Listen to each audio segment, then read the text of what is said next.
It's my party and I'll cry if I want to. Cry if I want to. Cry if I want to. I'm almost 30.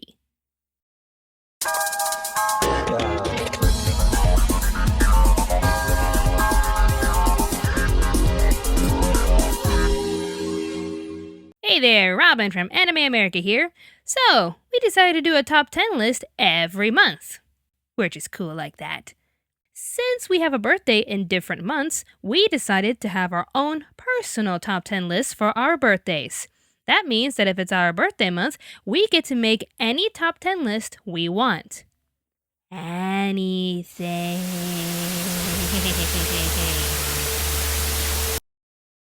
You guys are in for it. Well, since April 16th is my birthday, I get to go first. For my personal top 10 list, I decided to show you guys what makes me cry in anime. Well, this will be fun for you guys.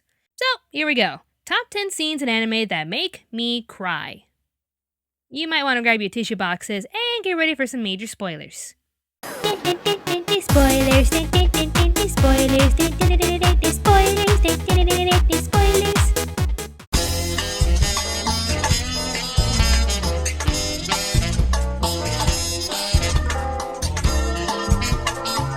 Number 10.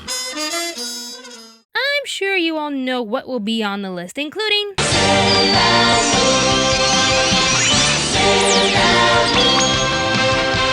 Shut up! It's my birthday. Sailor Moon was my childhood, and there were a lot of scenes that made me cry.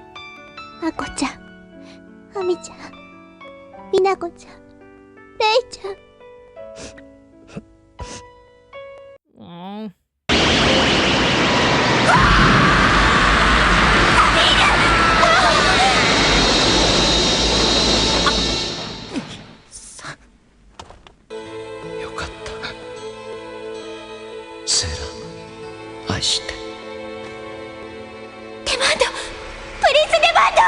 No! Diamond Senpai! もう一度あの頃に戻れたら。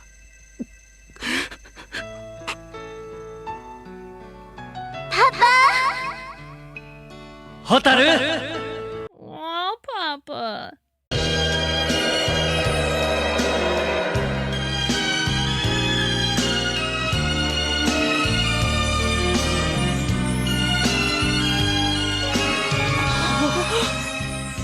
Aw, they just wanted to be human. Venus. Don't remind me!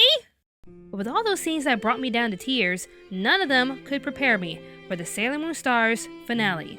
With any Scout's fatality, you think that Sailor Moon will find a way to bring them back. However, that reassurance leaves your head when you meet Galaxia, a villain so terrifying and so confident in her skills. Hell, she has single-handedly destroyed numerous planets, including the planet the Sailor Stars come from.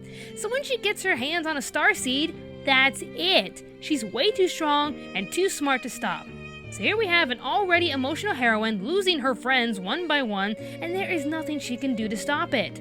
From Sailor Moon holding Sailor Mars as she's dying, to Sailor Moon crying over the death of her beloved fiancé, and heck, even watching Sailor Uranus and Neptune holding each other's hands as they die, the finale of Sailor Moon Stars was an overwhelming experience that really made me cry. I can't believe those bitches made me cry! Number 9. I Don't Wanna Die, Chrono Crusade. Now here's a deep question for you all. Would you rather know when you're going to die, or just wait for it to happen as you're blissfully unaware? After watching this scene from Chrono Crusade, I definitely choose the latter. At sunset, Chrono and Rosette will die. There is nothing they can do about it. Here they are, just waiting around for their lives to end. They seem peaceful at first, until Rosette breaks down. But I don't want to rest yet. Not yet.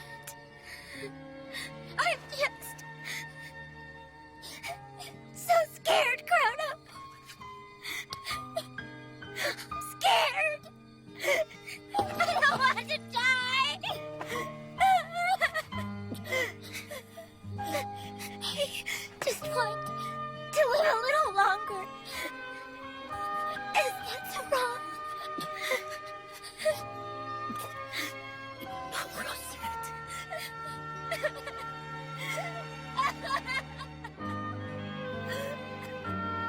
I was fine until she broke down.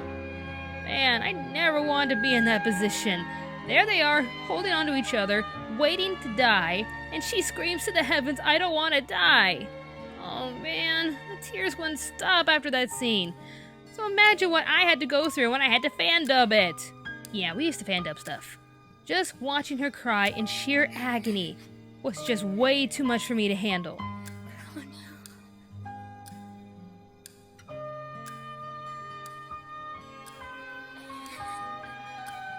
you.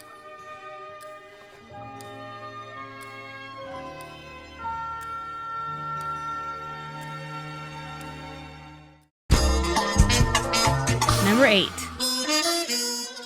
Rue's Love from Princess TuTu.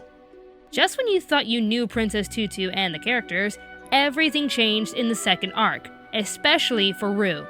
She transformed from a graceful, confident dancer to an emotionally tortured soul. She was raised to believe that she was ugly, deformed, and unloved. Her father, the Raven, told her that the prince belongs to her, but she feared that if the prince's heart would return to him, he would fall in love with someone else.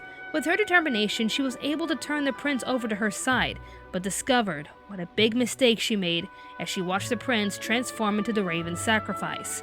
All she wanted was for Muto to love her unconditionally. She loved him so much and wanted him to love her in return. Realizing her mistake, she reaches out to the prince before the Raven can get a hold of him. Please, I love you! My prince! I have ever since I was little! I've always loved you!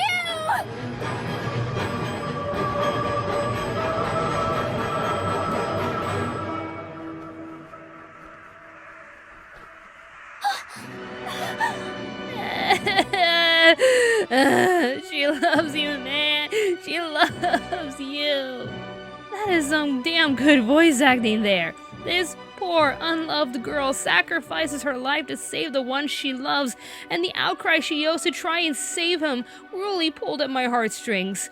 I'm happy she got the ending she deserved, but man, that was emotional.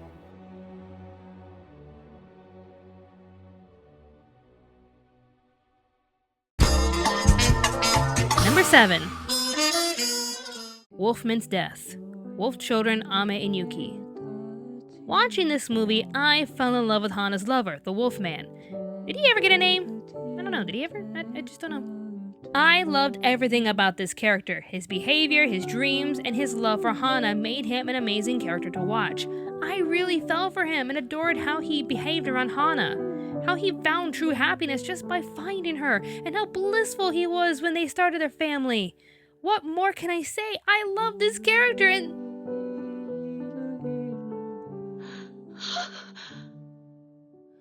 It was him. Oh, come on! That's not fair! He lived for his family and his dream. Just when everything was going great for him, he's killed? That's not fair! I know the whole point of the movie was to watch a single mother raise wolf children, but I really didn't want Wolfman to die!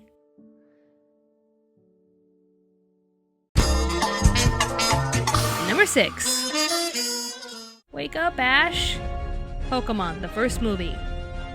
I remember when I was a kid, Pokemon was everywhere. Hell, I was one of those kids who waited 2 hours in line just to get a Burger King kids meal with a Pokemon toy. So when I heard they were giving away Pokemon cards to everyone who purchased a movie ticket to a Pokemon first movie, I knew I had to get a ticket. Still got it today. I was really hyped over the movie and was loving every minute of it. The action, the drama, the tense atmosphere, the... You gotta stop right now!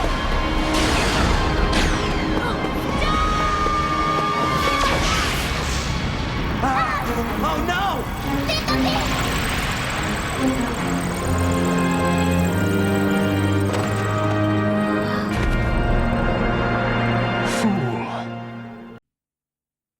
He's gonna be okay, right?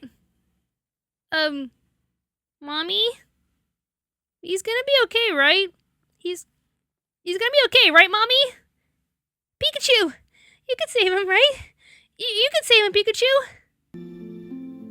Think of me. Oh, Pikachu, why are you crying? Pikachu, why are you crying? You're gonna save him, right? Ash can't can't die? Save it, Pikachu! Pikachu!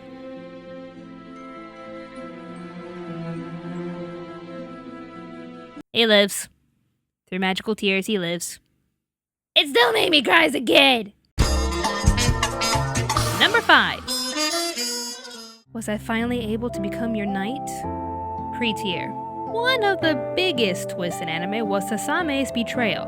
After all, we get a slight hint of his feelings for Takako in the manga, but he never turned on the knights. So wouldn't you know it, the anime decided to take a more dramatic turn, and as Sasame served the princess of disaster, Takako. So not only do Himeno and the knights have to save the world from utter destruction, they also must face their dear friend, Sasame. I'm sure Himeno can find a way. Look, she saved her stepsister with love, so Himeno could do the same for Sasame, right? Oh, wait, the tree's kinda pissed Himeno took Mawada out, but that's okay. Himeno can...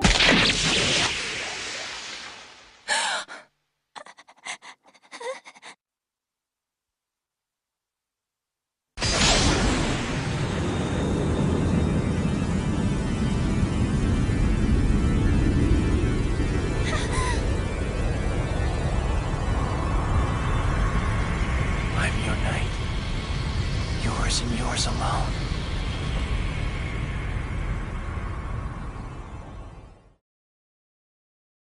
Sasame?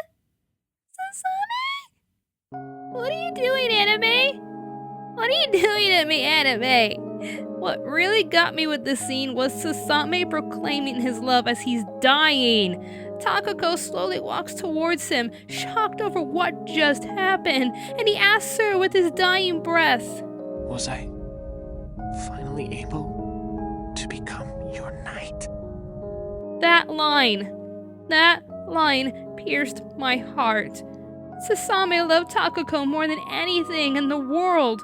The sacrifice he made for her and watching her scream in regret was truly heartbreaking to watch. Oh, Sasame.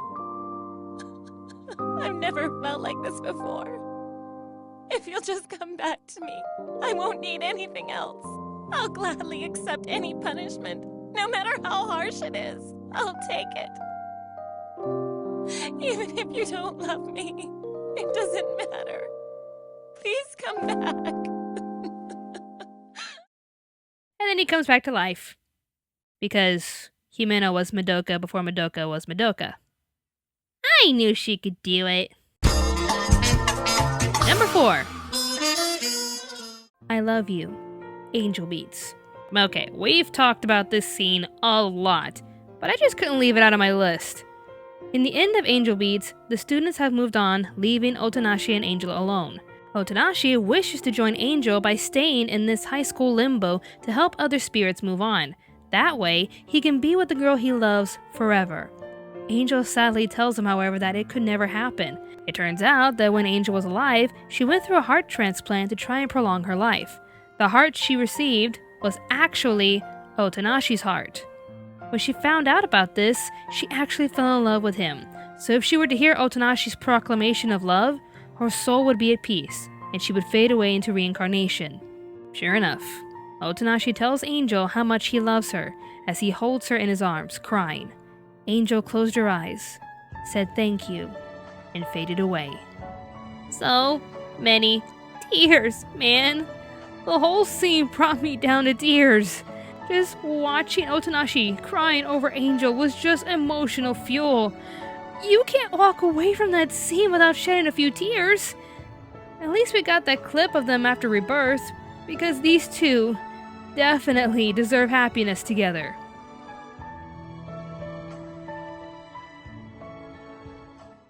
It makes you wonder, what else can make me cry above Angel Beats? Just you wait. Number 3. Goodbye, Mother. Your Lie in April. Now, a lot of people told me I would cry immensely over the ending of this show. Well, without spoiling anything, I can honestly say, nope. I didn't cry. Maybe it's because I predicted the entire ending, but yeah, I didn't cry watching the last episode of Your Lie in April.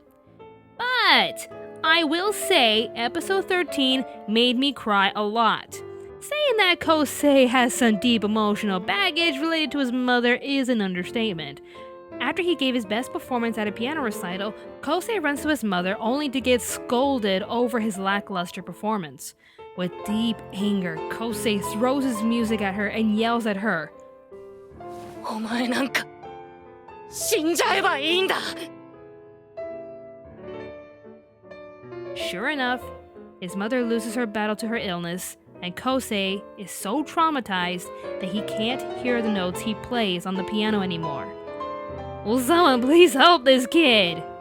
When Kosei and Kaori are supposed to perform at a gala event together, Kaori selects a score hitting a little too close to home for Kosei, Love Sorrow, the same score his mother would play for him. Why would she play him a ballad called Love Sorrow? それはね悲しみに慣れておくためよ Fails! Fails! So the day has come to perform at the gala, and Kaori is nowhere to be found. So what does Kosei do? He gets on the stage and performs Love Sorrow, the way his mother did, alone. This scene had to be one of the most powerful scenes in the whole show. We've seen Kosei on the stage, consumed by his fear, as his mother's image haunts him. So for him to perform his mother's score on the stage by himself is an emotional experience to witness. He holds within him so much sorrow, anguish, fear, anger, and deep regret. On this stage, we are not seeing a pianist. We are seeing a sad and lonely little boy who wanted to reach out to his mother and expressed how much he still loved her and how he misses her. To watch him come to terms with everything that's held him back and at the same time give his mother one final goodbye really brought me down to tears. I want to hug my mommy now.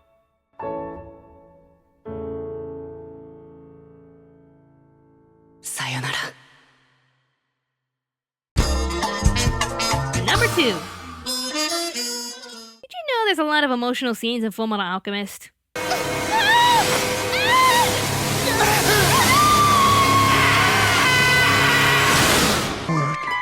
That person, Edward. Big Brother Ed.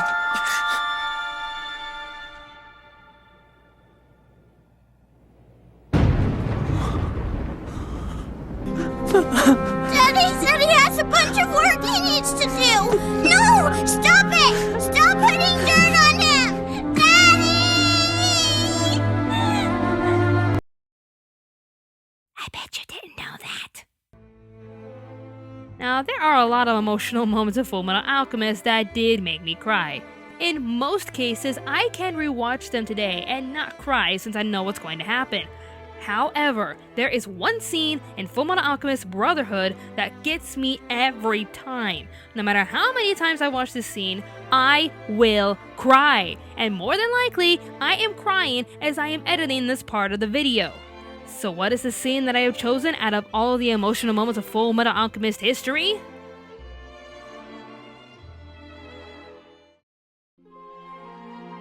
Welcome home, Ed and Al.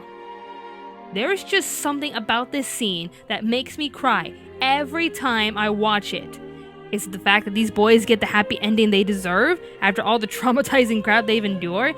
Is it Winry slowly walking towards the door, only to break down in tears when she sees the boys return into their original bodies? I'd say yes to both, but the true key element that really brings me down to tears is the music. Just listen to that choir. It gets me crying every time I hear it. This was the ultimate moment we've been waiting for. Al has his body back, the boys are finally home, and Winry welcomes them back with tears and a gigantic hug. All of this, plus that music, makes me cry every single time.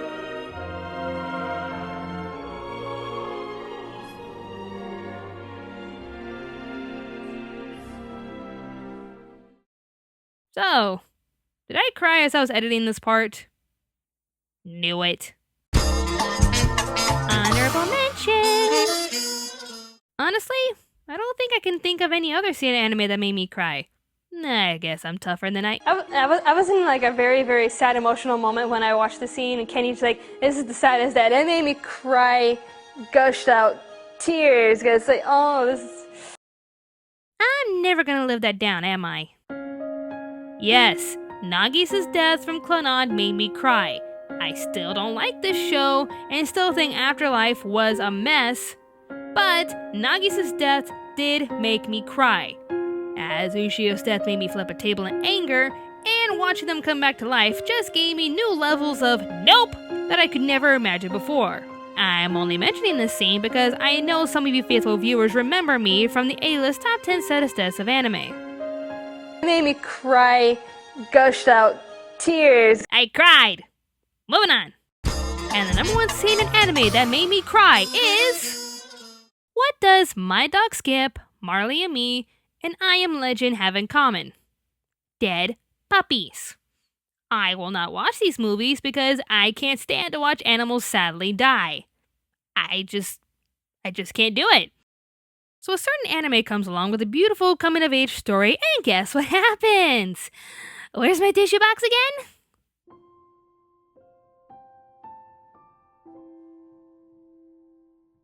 Goodbye, pork bowl. Silver spoon. I love this anime. I love the morals, the characters, and everything about this story. But this was the first time in my entire life where I had to stop the episode I was watching so I could finish crying. Yeah, episode 10 really got to me. When Hachiken meets the piglets for the first time, he notices a runt that's struggling to eat. The other farmers want to give up on him, but Hachiken takes a liking to the little guy. Ironically, the little guy is given the name Pork Bowl. Did you really have to do that? Throughout the show, Hachiken would check in on the little guy only to see no real progress in his weight. If Pork Bowl can't grow up to be as big as his siblings, he won't get a premium rank and not sell as well. Even when he knows what will happen to Pork Bowl when the time comes, Hachiken takes it upon himself to help Pork Bowl grow bigger. By doing countless research and preparing each of his meals, Hachiken gets Pork Bowl big enough to sell, and we all know what that means. To truly cope with this reality, Hachiken uses the money he saved up over the summer to buy Pork Bowl, but not to keep him as a pet. He buys Pork Bowl for his meat. When the time finally comes, Hachiken says goodbye as he watches his dear pig board the truck on his way to the slaughterhouse. And this is where I pause the scene, since I couldn't stop crying. Pork Bowl. With what I said about the ending to Your Lie in April, there are some scenes I can see coming and not cry about. This, however, even when I knew what was going to happen, I still cried. I couldn't stop crying. If you cry whenever you lose a pet, or when you watch another animal die on the big screen, you might want to have your tissues boxes ready for Silver Spoon. I still miss that little guy.